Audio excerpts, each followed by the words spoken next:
there is always an interesting narrative dimension to the gospel reading today, which many, if not all, would miss in the reading and in the understanding of the particular episode. Because the normal impression or conclusion of readers is, luuya sad sa batanon, ning lakaw gud siya nga magulanon.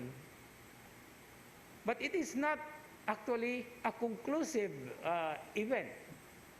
It is actually given as an open-ended narrative.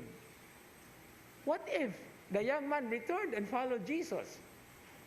So, usahay ba kita kung magbasa ganito og mga article, di ba? Nati daghan kay mga conclusions, ato ang mga personal biases pod usahay.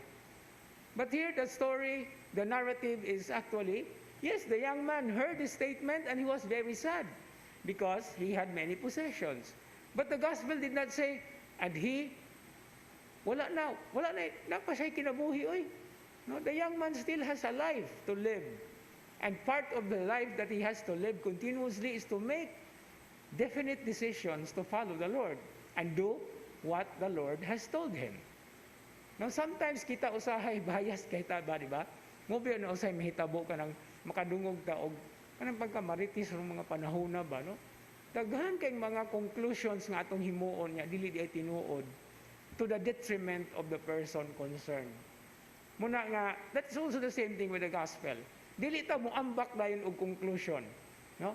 So open-ended narratives always have something to do with the idea that this story is not just only about that man.